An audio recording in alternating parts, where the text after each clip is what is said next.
Hi, I'm Stacy. This is Walking in My Shoes, and we are Loving My Veteran. This is the second part of the video series that I did this morning on intimacy. There was so much that needed to be covered that I decided to cut a second video and put it on our website and YouTube channels.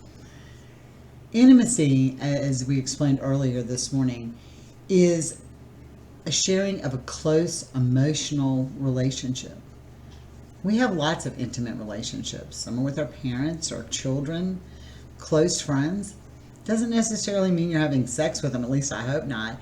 But intimacy is that time that you can kind of let your guard down and just feel that you can have a conversation and not be judged. Intimacy is not, however, the same as sex. So there are a lot of people who have very intimate relationships without having sexual relationships.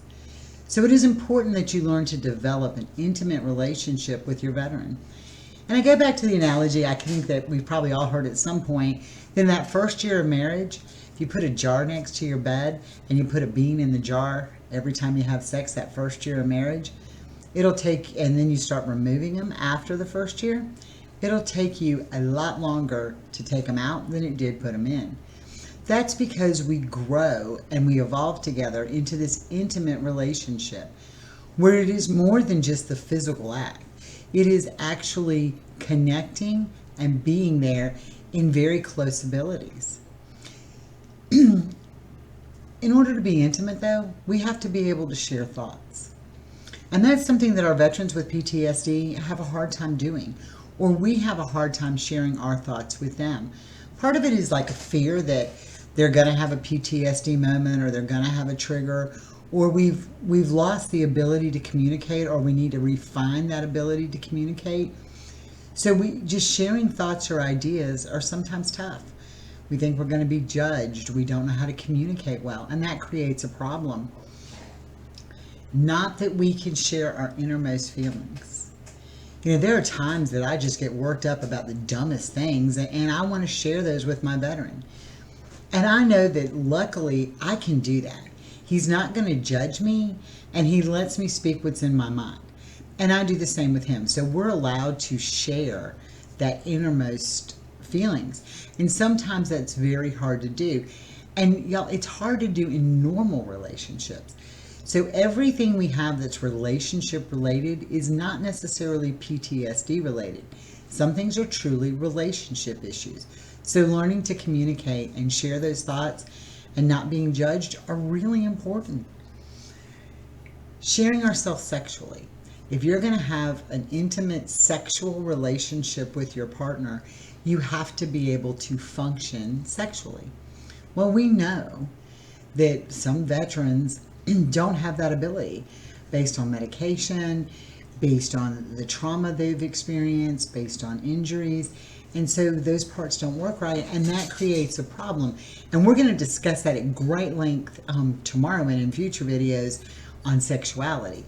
But that does create a problem, and we have to realize that all sex may not be the physical intercourse part. You can still be very intimate in a private sector with your spouse or your veteran, your partner. Cannot share experiences.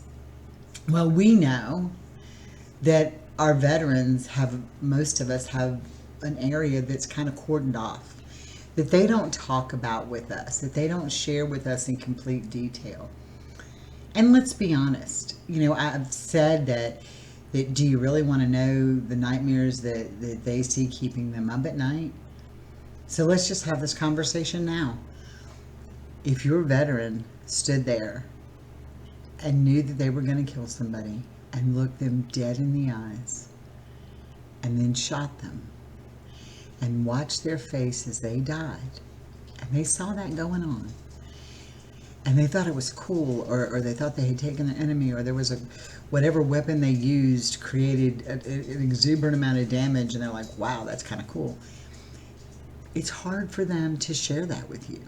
I know that from us as a first responder and firefighter and paramedic, we see a lot of stuff too that would gross most people out, and the way we cope about it is we laugh about it with our peers.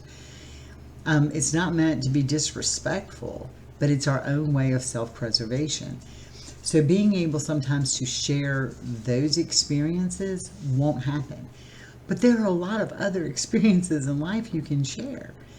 You know, what did y'all do as a kid for Christmas? I know that I asked Carl the other day, I said, what was your favorite toy at Christmas? And he told me. And so that just started giving me these Christmas ideas for him for Christmas. And I'm thinking, you know, this is going to be cool. That we're going to share that, what he shared with me, I'm now going to be able to get for him and kind of reshare that experience. So you can do that. There's this fear of vulnerability, and that is a whole nother topic. But when you become intimate with somebody, basically you kind of become naked and you're very vulnerable. And so you kind of you're afraid you're going to get hurt, or you're afraid somebody's going to say something that hurts you. So that's kind of tough when we go into this. We can become too close sometimes, and they have a fear of becoming that close, because when they become that close, they let their guard down. And when they let their guard down, two things are going to happen. One, their heart and their emotions are going to get hurt, and they've built up these big walls, and we build up these big walls based on our past relationships and past baggage. That's going to happen. Or they're going to become close and intimate and involved in us and not be on guard to protect us from what they're afraid is going to hurt us. So those are some of the issues and things that we have. I will tell you this, and I found these numbers were quite, and you have to excuse me for flipping back and forth through my notes because I have tons of them, but these are a statistic I actually want to quote directly. Veterans are 60% more likely to end up separated or divorced than non-veterans. 60% more likely. That is huge. We already know that like half the marriages in this country fail, and now we realize that veterans are making up 60% of those failed marriages. That number is staggering. Faith Lane, she's a VA clinical social worker. She literally said, and I'm going to quote her, "There's an exceptionally high rate of divorce among active military and veterans due to the symptoms they've experienced during their service." So we know that what they've experienced creates that higher rate. And it's going to come from, as we go on and talk about intimacy, some of the things that we know that they have a hard time with. So it creates a problem and creates a bigger number to go up. PTSD, related repeated deployments, where they have been gone multiple times, if you were married to them when they were active duty, or even just the fact that they deployed so many times and built up walls. Injuries that may have been sustained, traumatic brain injuries are a big one. And medications that they take may all be a challenge to developing a healthy relationship and intimacy, because it creates a barrier with some of the key factors that we need.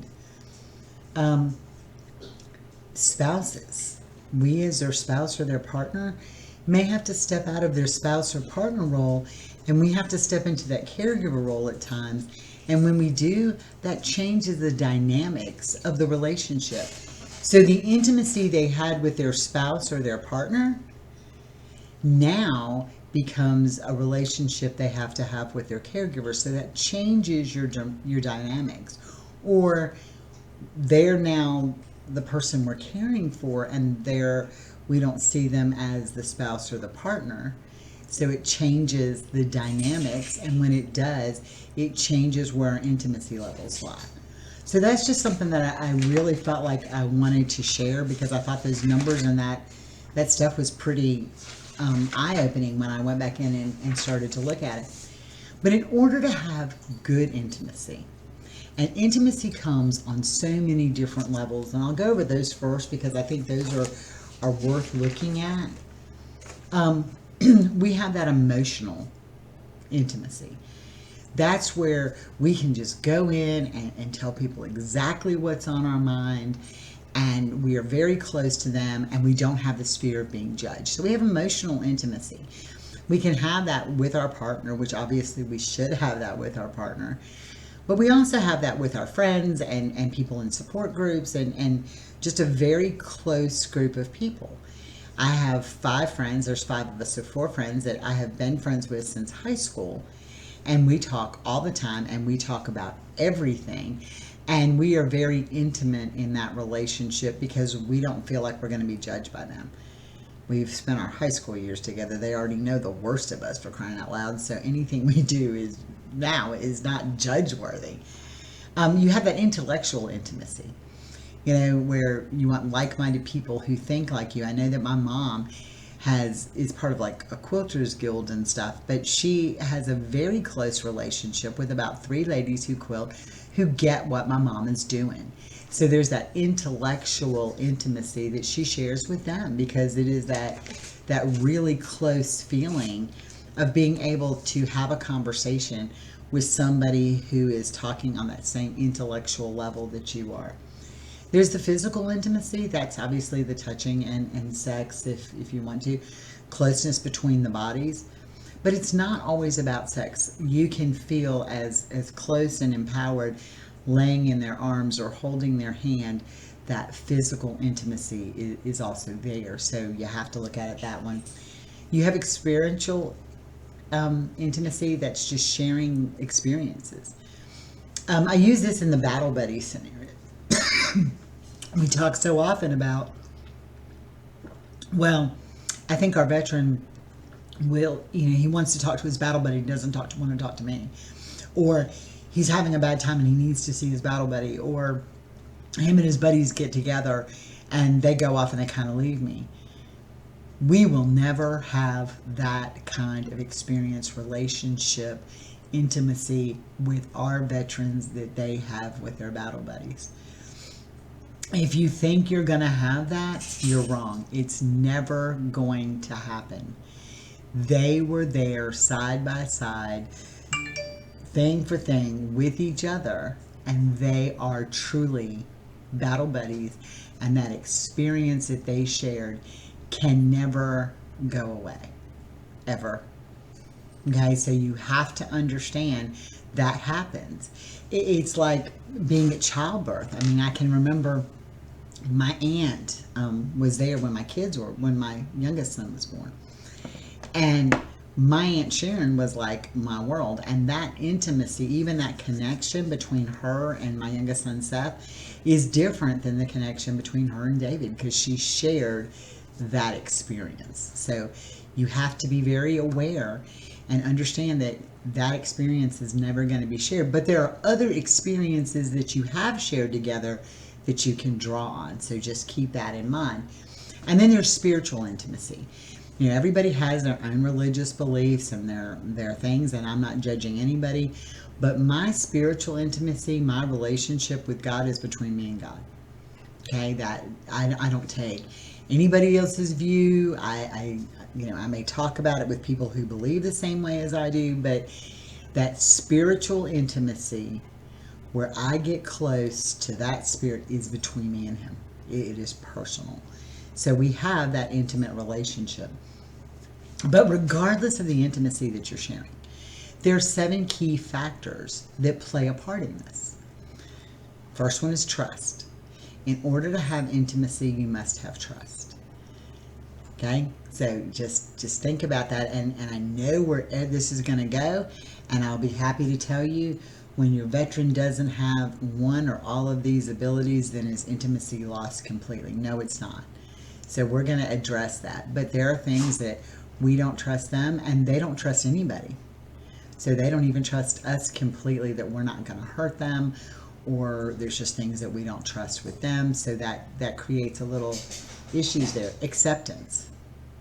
We accept them for who they are, the way they are. And it goes both ways. We have to accept them regardless of anything they've done in the past. Anything they have done in the past, we have to accept them for who they are. Same thing for me, though. I've had baggage in the past that I bring to this relationship. And some people might be like, oh, she did that in her life. And the thing is that Carl accepts me for that. He knows that all of my past experiences made me who I am today. So we have to be willing to accept them for exactly who they are and everything they've done in the past. That's the only way you're going to go forward with intimacy. So even if you're in a relationship, and let's say that you've been with your veteran for 10 years, and 8 years ago he drank and went off and had sex with other women, and you found out about it and you knew about it, okay, you have to be willing to accept that to go forward. Not that you have to condone it, not that you have to like it, but you have to accept that to go forward. Same thing on the flip side. Say you've done something that you're not proud of. He has to be willing to accept that to go forward. If you're not in that place of acceptance, you're not going to develop this level of intimacy. So that is a big deal. Honesty. Honesty goes hand in hand with intimacy. If you can't say to your veteran, I don't like this, or you do something you don't like, and you're not being honest about it, you're not going to be intimate. There's going to build resentment, and the same thing happens to him. He has to be able to tell you, I don't want to touch you right now. I can't be touched right now. And it has to be accepted. You have to be able to communicate that level of honesty to become intimate with each other. So that is important that you know that going into this. Safety. You have to feel safe. Okay? So if your veteran is exploding, and not all of them do, so let's just make that very clear. But if your veteran is exploding and slamming things down and you're fearful for your safety, you're never going to have an intimate relationship.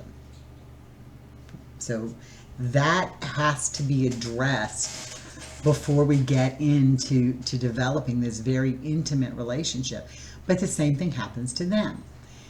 Home. We have a lot of veterans who don't want to venture off far from home because they feel safe here. They feel safe in the confines of their walls. They feel safe in places they're familiar with. Then home becomes their country.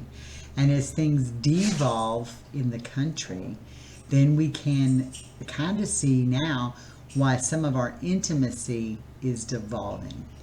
They also have to feel safe that if they tell us something, good, bad, or indifferent, that they have that right to do that just like we should. Okay, if I have something horrible in my past and I need to share that, I have to feel he is a safe place, a safe person with which to do that in order to go forward. Compassion. We have to feel cared about. They have to feel cared about. I think deep down that everybody wants to be loved and be cared about. And we just don't always know how to show it or do it. So if we're living in a relationship where we've heard our veterans say, I don't care about this, and you're this and you're that, or you've come in because you've taken it upon yourself. If you don't do it, it's not going to get done, which women are famous for. It's the difference in nurturing and being natural about things. But in that nurturing mode, we're the one who gets up, makes the coffee, fixes the thing, goes to work, come home, clean the house, do the laundry, take care of the kids, take care of him. We're overwhelmed, and so we don't feel cared about, like there's compassion, instead of him saying, well, hey, I feel you, let me do this for you. So we don't feel that compassion sometimes, but they don't either. So there are some things that we do, like when we get in this, get off your game, do this. They don't feel that cared about or compassion either. And that again is something we can all work on. It will happen. Affection. We want affection. Women, by nature especially, want that affection. We love that affection. Men, they want affection. They don't always know how to give it. And a veteran specifically, anybody, if we can't communicate and say, hey, look, will you just shut up and hold me? How many times have you watched a movie and they say, shut up and kiss me? If we don't say that, they don't read our minds, we don't read theirs. So being able to have that affection, whether it's holding hands or sitting by each other on the couch or getting your hair stroked or whatever, that affection has to be there. And that's part of developing this intimacy and communication. You have to be able to talk to each other, and you have to be honest in what you're saying to each other. So now I've given you the 7 steps, and you guys are key factors of intimacy. And I know where everybody's sitting right here, and they're like, okay, well, my veteran's not capable of this. So does that mean we're never going to be intimate ever? No, that isn't what it means. Okay? It is not what it means. Intimacy evolves. Intimacy does not happen overnight. You can go out on that first date and have some spark fly connection and have sex like rabbits on your first date if that's what you choose, but it's not an intimate relationship. It may have been very satisfying, but there's no way that after dinner and drinks and a night of hot, passionate sex that's intimate at all. Okay, so I'm just telling you, it doesn't meet the criteria or the definition of intimacy. So make sure you guys realize that. It doesn't come easy. Intimacy is not something that's going to happen overnight. It evolves over time, and it's not going to come easy. Because in order for us to be intimate, we have to become vulnerable. Right? And in order for us to become vulnerable, we have to be able to take that risk that we're going to get hurt. Same thing applies to the veteran. So your veteran is going to become vulnerable. We all, every human being, builds up walls to self-protect. We all do that. It's that whole thing that we all do as human beings, as animals, as creatures. We build up walls to protect ourselves. We all do it. I mean, it's just what we do. We don't like roam around outside and just, hey, wherever, this is where we're going to lay and be and do and not care about anything else. We still build up a wall, whether it's a brick wall in our house, whether it's a fence around our stuff, whether it's a wall around our heart, whether it's distancing that we create. We all build up walls. So the walls have to become chiseled down a little bit at a time. And when we do that, the intimacy will increase. So as your walls start to come down, your intimacy is going to go up. And there are going to be times as your wall comes down that somebody has crossed that line too far and you start to build that wall back. But that doesn't mean that the intimacy is completely gone. It means that piece that's been built back, you have to slowly tear back apart. So it will happen. You have to put faith in people. And that's really hard to do when you put faith in people because you've been let down so many times or they've been let down so many times. Also know that since our veterans are at a 60% higher than anybody else divorce rate, a lot of our veterans come from broken marriages already. So those marriages have not gone over well and they've been put down and things have happened.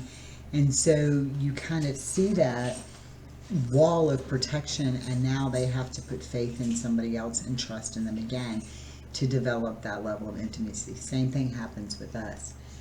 So how are you going to rebuild this? How are we going to start? What's our basic building block? Because now I'm sure by this point, y'all are like, Stacy, look, I'm done. We're never going to be intimate ever. No, you will. I promise you'll find your intimacy. You have to show appreciation. And that's the little steps. The little steps of appreciation. Show them you appreciate them. And in return, they will show you they appreciate you. It is a time thing. Insanity is doing the same thing over and over and over again and expecting different results. We want the same thing when it comes to appreciation. So it's these little things of affection that we can do over time that will help rebuild this intimacy, because it will start tearing down walls and tearing down these situations and building trust. So when I'm talking about little things of appreciation, when they do something for you, tell them, I really appreciate that. Go to your way to do something because they will appreciate it. It is very helpful to show little signs of appreciation. We all want to be appreciated. So if we start showing them appreciation in a totally different way than we've done it before, guess what's going to happen? They're going to be like, hey, I kind of like this. And before long, you're going to find that they show you signs of appreciation back. So it's important. You have to make an effort to learn each other. Okay, not just say, oh, I know you. No, make an effort. And when you think you know the whole thing, you know the outside layer of that onion. When you think you're comfortable with it, peel it back and learn a little more. So you have to learn to know each other. That means you have to share. You're going to have to share things about you that are intimate and protected in you with them, and they will share back. They may never, and I'm going to repeat this again, they may never share their combat experience. You have to accept that. If it gives them nightmares, and they've seen the worst of the worst, and smelled the worst of the worst, and they want to protect you, why are they going to share that? It's just something you have to get over.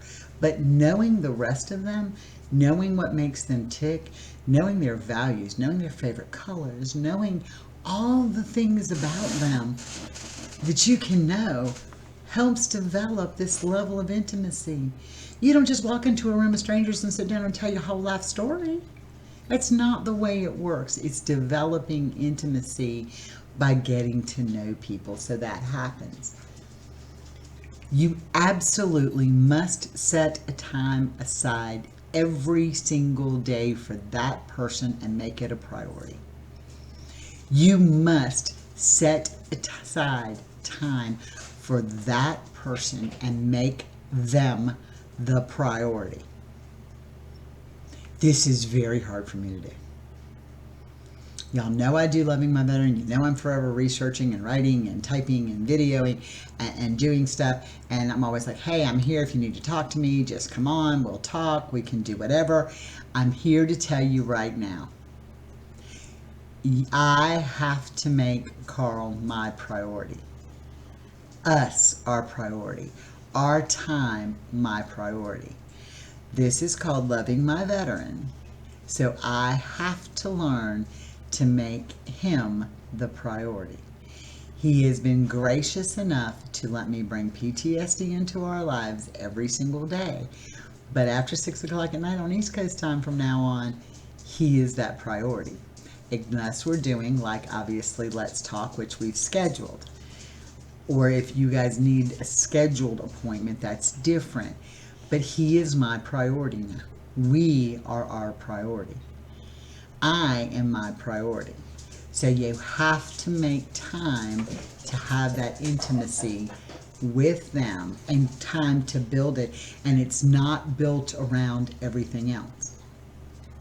Also, they're not going to buy into this on day one, so just get over it. You can't say, okay, we're going to try a new thing and we're going to learn to be intimate and you're going to stop playing your video game and we're going to do this. You know what? If you want that time with them, march into where they're playing their little game, sit down beside them. They're going to say, what are you doing? You're like, you know what? I just wanted to spend time with you tonight. Go ahead and play. I'm just going to sit right here. So now they're playing their video game. You're sitting right there. You might be reading a book, but you're spending a little time with them. You may ask them a question about what's going on in the game, but you're spending some kind of time with them. And guess what? It makes what they're doing seem important to you. And spending time with them is becoming important to you. And slowly and surely that video game time will come down and you will find time to be intimate with each other. That's the giving and taking. You want the intimacy. You want the connection. Don't bitch it. Who cares? Who cares if you don't dust the furniture tonight? Spend time with your bedroom. It's okay. God created things like an air fryer for a reason. Right? I put a recipe on the newsletter today for a reason. Quick, easy. I can let that stuff simmer for 35, 40 minutes, and I can sit down with him for 35 or 40 minutes, and we can have our time.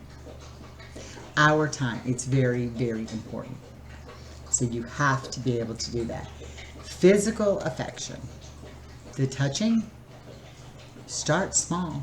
He may not want to be touched, but they're not a mind reader either. We're not a mind reader. So if Carl's in that place and is in a mood and he's had a date or something, and I go to touch him, he's going to pull away. I'm going to get mad. And now he looks at me and says, babe, I just can't be touched right now. So we've learned that part of communication. And at the same time, if I need to be held because I'm having a bad day, I'll just look and say, honey, I just really need you to hold me right now. And he does. So communication and that physical stuff. Now, if you're having an active sex life and you need it together, mix it up. Y'all, they make toys for a reason. They do this for a reason. So have that intimacy as far as that goes. Being able to be physical without sex is incredibly important. So you have to make sure that you do that. Find a project to do together. Something you may want to do together. Go, if he likes it. I hate yard sales. Carl loves them. And we stopped at a few, I'm just saying.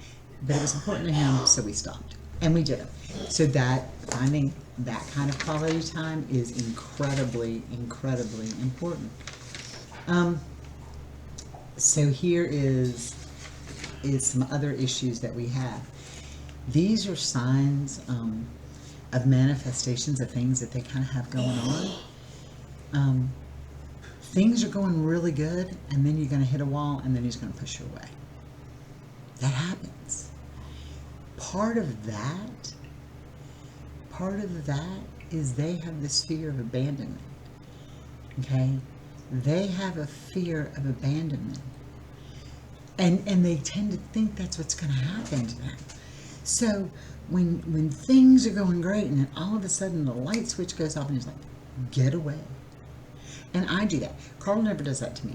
I'm the one who does that to him because I've been in that relationship for so long that if I just go, because I know it's going to happen to me.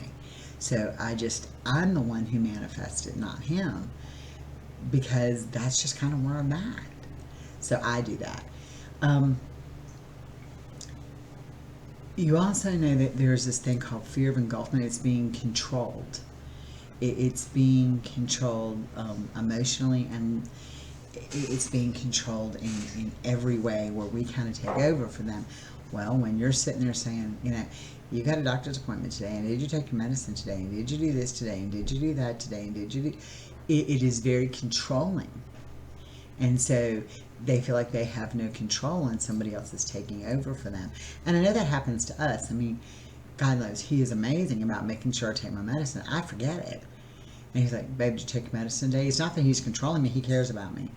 But there's this fear, and I kind of blew up. And my mom, I remember when I first got this way, and it was the medicine, and Carl's like, I got to remind her to take her medicine. Mom says she's a big girl. Well, the big girl forgets to take her medicine now. So he reminds me. But there's that fear of losing that control. You also have people, you're dealing with people that have low self-esteem. They have it. Okay? We know that that's a sign of PTSD, is low self-esteem. So now what happens? They have fear of being judged. They have fear of being rejected. So it's hard for them to engage in an intimate relationship because they already have these things going on. So how do you accomplish that? How do you overcome those fears?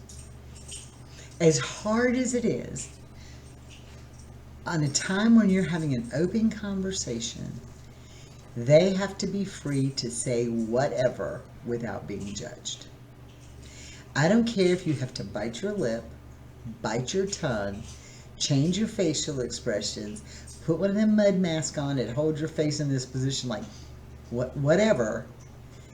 Have this conversation and do not judge them.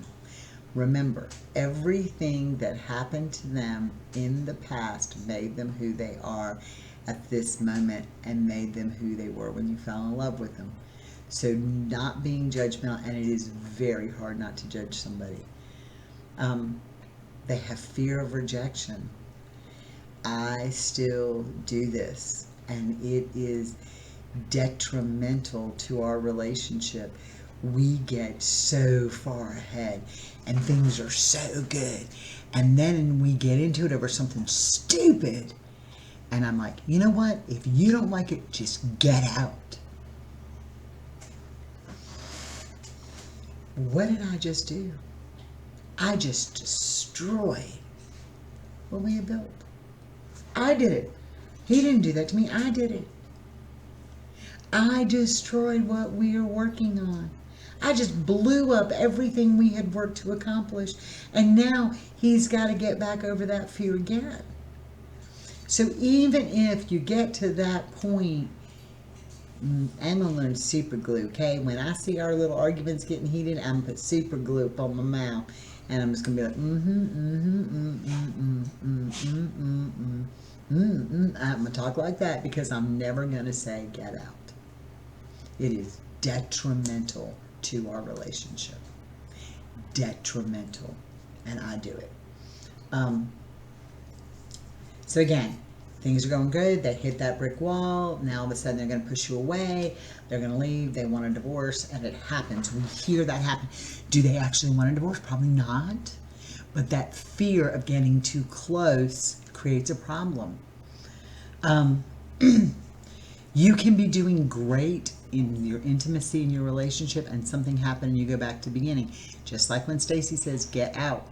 We start over again. Not completely, but it's hard to get that trust feeling back. Again, they don't deserve to be loved. They do deserve to be loved. Everybody deserves to be loved. Everybody wants to be loved, whether you admit it or not. Y'all want to be loved. That's why people climb up in bed with people they don't know, because they think that love is intimacy and intimacy is love, and it's not. Okay? And sex doesn't do that. Sex is not intimacy and love. Sex is sex. It's a physical thing. We will talk about that tomorrow at length. But that happens. Expressing needs. We are not mind readers. They are not mind readers. Express your needs. To ask them what their needs are. Get in that habit of communicating needs. And I talked to Jeremy today, which was very insightful, and his insight was amazing to this. So often, we don't say what our needs are because we're afraid they're going to trigger.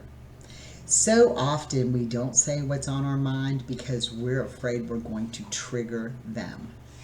You have to stop that, because then you walk on a bunch of eggshells, you're not who you are, and anything you've created is not real. Now, I know that when I yell, it's a trigger for Carl, okay? So I know that me yelling creates a problem. But me telling him, I don't like this, or I like this, or I need this, that is not, you can't worry about that being a trigger all the time. You have to communicate what's going on. You just have to do it in a way that doesn't cause the trigger. And yelling is one for me. Just like you can't go in with a whole laundry list and say, this, and this, because it's going to shut them down and it's going to trigger them. Pick your top one or two and take your battles and win the battles you can win. All right, that's going to create the intimacy, because when you get the 1 or 2 handled, you can move down to 3 and 4. And when you get 1, 2, 3, and 4 handled, you can now move to 5 and 6. And the next thing you know, you got 10 things accomplished that you never had accomplished if you would have approached it with the whole list of 10. That's how that works. So I'm not telling you not to stand your ground. I'm not telling you not to set your boundaries. I'm not telling you to do everything to accommodate your veteran. What I'm telling you is make your list, do what's important to you, take and address the things that have to be addressed in your life too, but you have to communicate them in a way they understand them. And in a way they can handle them, because if they shut down on a list of 10 at item number 1, they've now blown everything out. They're not paying attention to anything on that list, and nothing's getting fixed. 1 or 2 items, pick your hot ones, move on from there. Let's accomplish those. And when they address those 1 or 2 and they're no longer doing them and they're making strides, that's when that appreciation thing comes back in. You know, babe, and not every time they do it, because then it gets patronizing. I've just noticed things are so much better because I really told you that this bothered me and you've worked so hard to change it. Even when they screw up and they go back to that, because that happens, and Carl's like, God, I did it again. No, you didn't. I mean, yes, it happened, but that's not, it's okay. And he tells me that when I yell, it's okay. But it's not a constant thing. We get past it and move on because we all backslide. It happens. When we feel unfulfilled or they feel unfulfilled, we feel unworthy. Okay, so being fulfilled is important. And how do you fulfill their needs if you don't ask them what they are? How do they fulfill your needs if you don't tell them what you need? 1 or 2 at a time, not the 20, 1 or 2 at a time, and you'll see it working. We can sabotage a relationship just like that. I do it when I yell. I know we do it, but we can sabotage a relationship just like that. So can they. So sabotage is something. We are way better at sabotaging a relationship than we are at creating and building one. Nitpicking is one of the easiest ways to sabotage a relationship. So if you have this stuff that's on your list and you go in and nitpick over something relatively small and you do it all the time, and then you nitpick on another thing that's relatively small and you do it all the time, then all they hear is wah, wah, wah, like Charlie Brown's teacher. Same thing happens to us when they nitpick things together. I use the analogy that when a veteran with PTSD gets on a topic, it's like the song that never ends. We're going to listen to it and listen to it and listen to it till he's done, and then we can move on. Okay, well, that's just how their brain works. And so you listen to it, and in my head I'm going, I don't quite do it that way because then it would just totally piss him off, but I sing it to myself in my head. All right, but when we nitpick something to death, we are nagging and we are sabotaging that relationship because they already think that they don't do anything right and they already believe they're unlovable. So if I'm going to nitpick you to death, what happens? Y'all understand that? So be careful in that. Saying hurtful things. Not only do I yell, but when I get angry, I spew out stuff that comes out the sewer.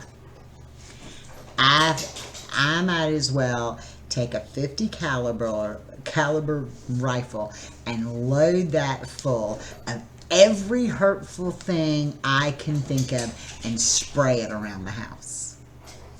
Because that's how I deal with things. It's wrong. And it's what I did in past relationships. But we are never going to develop this sense of deeper intimacy if I keep spewing things out like a sewer. And I do. And I know it. And when it's coming out of my mouth, I'm like, Stacy, stop. Can we suck it back? And no, you can't. So saying hurtful things, bleh, and I'm like, ooh, get me the shot back. And the same thing happens. They say them to us. You're a bitch, you're this, you're dumb, you're stupid. We hear it. So when we stop it from happening, go in there, boys. I have 2 dogs that think that they're family. Boys, in there now. Haas crate. Crate. Sorry. I wish they would learn discipline. So we do this and we say hurtful things, we say hurtful things, and now you got a hurtful fest going on and you're sabotaging the relationship. So if they start to say hurtful things to you, take that time out and say, time out. I understand we're not getting along, but we're not going to do this. Or if they say hurtful things initially as you're working through this, realize it's not you. And kind of, even though they're very hurtful, let them roll off your back. But when you stop saying hurtful things to them, even in response to theirs, guess what happens now? Get in that crate, Hoss. Now. Sorry. It becomes like this Hurtfest, this spew fest going on. Like, I'll say something hurtful, he'll say something hurtful back. I'll say something more hurtful, he'll say something more hurtful back. And what do we accomplish? So if I just learned to stop spewing like a gutter, we wouldn't be in this. But I do. Accusing your partner of something he or she hasn't done. We hear a lot that our veterans will say to themselves, well, you had an affair. That becomes very hurtful and makes us feel unlovable because we're battling this. And the same thing, even if it happened in their mind it didn't, and they say it didn't happen, when we start making these accusations, it makes them feel unlovable. So be careful in the accusations you make, and are they real? And we don't want the same to be reciprocated on us. Again, there's that physical, sometimes it's all or none with them. Sometimes they don't want sex. Sometimes sex is, they don't have it. They can't get it up. Sometimes they're just so disassociated. They don't want it. It doesn't work. Sometimes they want sex all the time. I hear a lot of people say, all he wants is sex. Okay, well, that part is not the intimate part of the relationship. That's the sexual part of the relationship. And we'll discuss that at length tomorrow. Because there is a huge difference in intimacy and sex. Yes, you can have intimacy while you're having sex, but the physical act of sex and intimacy are not one and the same. So I'm trying to make sure I've got everything covered here. Managing and coping, patience. Accept that there's going to be uncertainty. Accept that this is a day-by-day thing. Don't have, I'm doing this, Stacy, it hasn't happened overnight. No, you'll see the change one day at a time. Every time you do something positive, those changes will start to happen, and you're going to wake up and you're going to be like, yes, he talked to me. And that's going to be your victory dance. And I tell you that we had somebody say to us that her other half said, I'm sorry, I can't be there for you right now. I'm not in a place, but I love you. Don't ever doubt that. And she was very hurt by that, and I guess I would be too. But that is like a victory dance. Print that bad boy out, frame it, hang it on the wall of your victories, because he opened up enough to be honest about how he was feeling. So it's a victory. Take your victory dances. Take it day by day. The other thing, and truly very important thing, is you've got to become comfortable with yourself individually. If you're not comfortable with who you are, you're never going to make this become an intimate relationship, because you're not comfortable with who you are. So you're coming in here being somebody you're not. You have to be comfortable in this intimate relationship, because you know what? As the relationship develops and the intimacy occurs, they're not judging you anyway. So stop being something you're not. Become comfortable in who you are. Very hard for us, and that's probably a topic we're going to discuss in January, is being comfortable in our own skin. That is a very tough topic, and it's something that we just have to learn to do. Try not to react personally with anger. Sometimes you got to understand that they're not rejecting you. They are rejecting the fear of this relationship, the fear of this closeness, the fear of this intimacy. So they are not rejecting you. They are rejecting what they're seeing, and they like it, and it's creating fear. And so sometimes they'll get angry and they'll push away. But the more steadfast you stay, the more they're going to say, this is not so bad. This is not so bad. Kind of like when you were first riding the bike, right? And you had the training wheels on, and when you first went, even with the training wheels, you were a little crazy and moving back and forth, and you were afraid, and then kind of got used to the training wheels. So we go through that. And then we go further, and we got somebody pushing us, hanging onto the back of the bike, and we're pedaling for all we're worth, and we're kind of riding it, and then they let go and we get fear and we fall. And then we get back on it, and as long as they're holding on to us, we could ride 10 miles, but they let go, we fall. And then eventually you learn to ride a bike. But if you've ever had a bad bike wreck afterwards, you have that fear of falling. So that happens as they realize that their skin, that their layers of their onion are coming off, and they're developing this relationship. They'll become fearful in a little bit, and they may push you away. And that's okay. Take that again as your victory dance. It means that you're doing something right and you're getting closer to them, and they're quite not ready for that. But once they accept it and realize that the hurt's not coming, the judgment's not coming, the rejection isn't coming, they become confident and can go forward. Surprises are not good.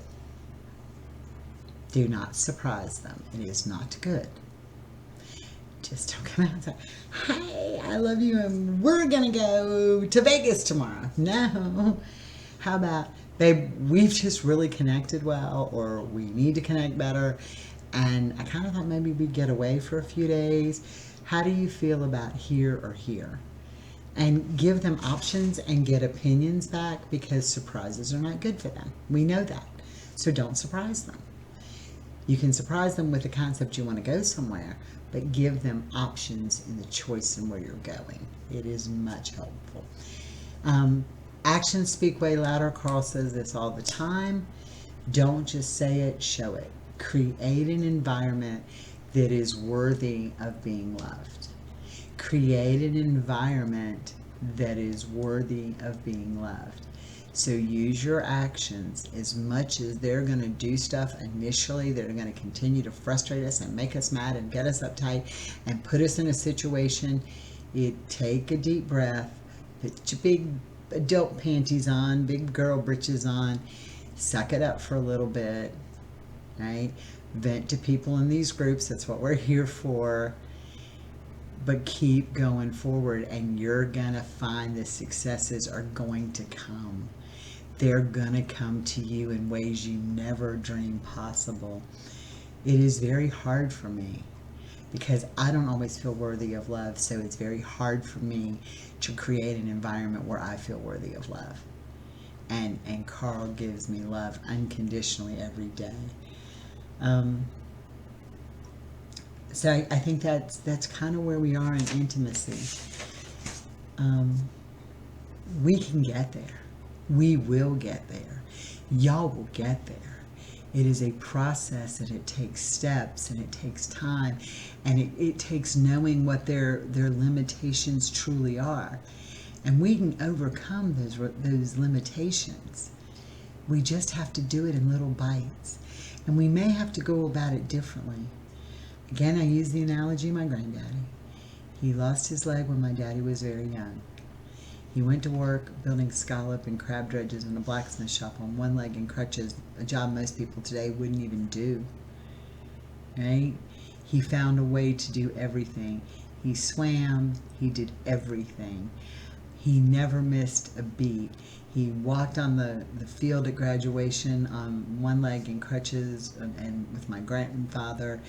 With my father, he was there when I graduated. He was there when my children were born. His grandchildren were born, great-grandchildren were born.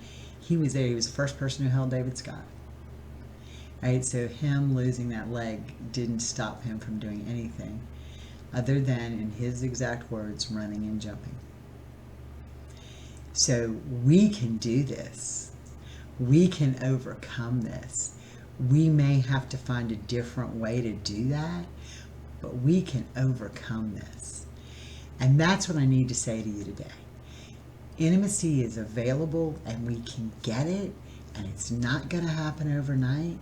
But when you get it, you're going to be so excited, and it's going to keep evolving, and it's something you guys are going to have in your relationship with your veteran the rest of your lives, because intimacy will make you stronger and overcome anything. And I just want y'all to know you are worth it. You are amazing. You're here because you love your veteran. You're here because you're ready to take these steps. And that alone makes you well on your way to this being successful. So I'm Stacy. This has been Walking in My Shoes, and we are loving my veteran, and y'all have a very blessed day.